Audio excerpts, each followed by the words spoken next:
Hello and welcome to your in-depth weekly horoscope forecast for week commencing the 30th of December for the Sun or the Ascendant. If you've yet to subscribe to my channel, I'd be honoured if you did so now. This week begins with the Sun combining with Jupiter.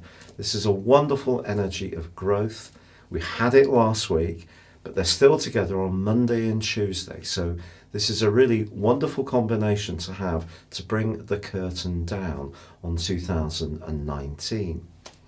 But it is a week when we are going to have the shift on Friday of Mars into the sign of Sagittarius.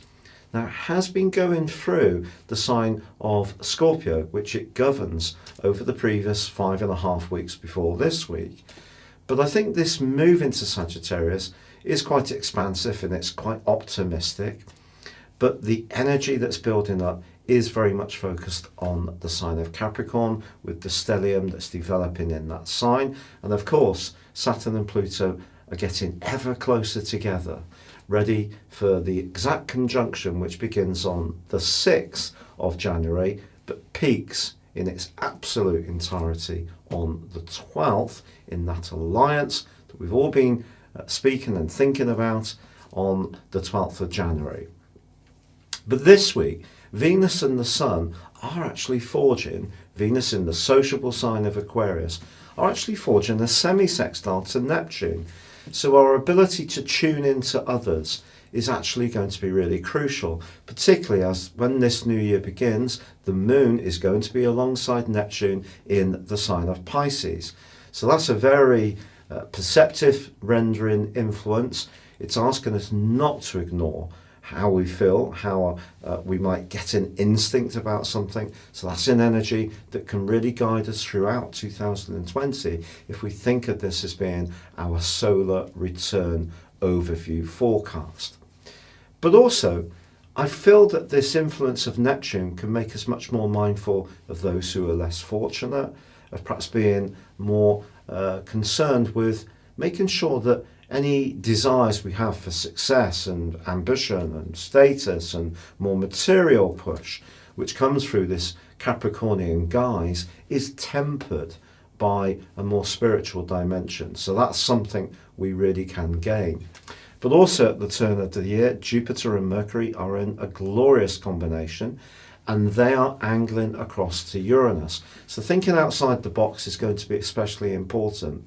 But the interesting thing with Uranus in the sign of Taurus, as it has been since last March, and of course there was that 5-month sojourn in 2018 from mid-May to mid-October, the thing about Uranus in Taurus, it's about asking us to break down the things that we actually like to keep fairly static, that we like to have routine around, that we could be a bit more rigid around. So what we're being asked to do is shake up our ideas, be more open-minded, be more enterprising, but at the same time trying to find solutions which are quite tangible. That's coming through the earth influence of both Taurus and Capricorn. So it's a very interesting week. We also have a quarter moon, which is in the sign of Aries on Friday, and that's angling to the Sun in Capricorn. So it's possible that the desire or the demand to be more orthodox or to fit in with what's expected, which comes through Capricornian energy, could be challenged by you, by me, by the people who want to set their own path in 2020, be more creative, but at the same time do achieve some kind of significant or substantive success. It's been a real pleasure being with you. Good luck and goodbye. Your specific forecast, Taurus, shows that there's a wonderful chance to shake things up.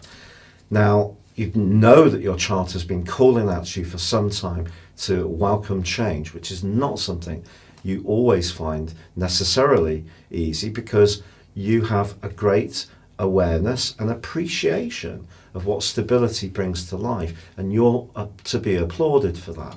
But sometimes it is good to challenge ourselves to move outside of where we feel most comfortable. But if you are thinking of making some changes, for example, around your work, I feel it's going to be the relationship side of that that's just as important as the financial reward.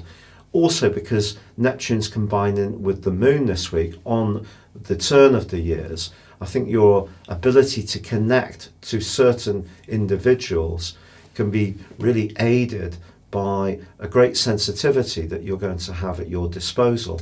But with the Sun combining with Jupiter on the first 2 days of this week, and then Jupiter combining with Mercury on New Year's Eve, as you make your way into the new year, there can really be a sense of optimism.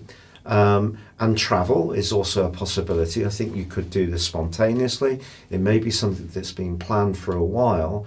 But if you do find yourself wanting to push out, it could be linked to your business interests, because with Mars moving on Friday and also the quarter moon on the same day, you're going to be wanting to tune into past skills and talents and framing them in a way which gives you some kind of more substantive reward.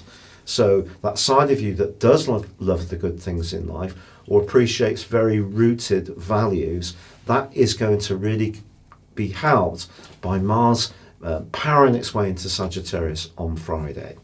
It's been a real pleasure being with you. If you'd like to go beyond your zodiac sign and discover what 2020 will hold for you based on your personal birth data of time, date and place of birth, please see the link beneath this video. You can get the rest of this year free and 30% off. But for now, good luck and goodbye.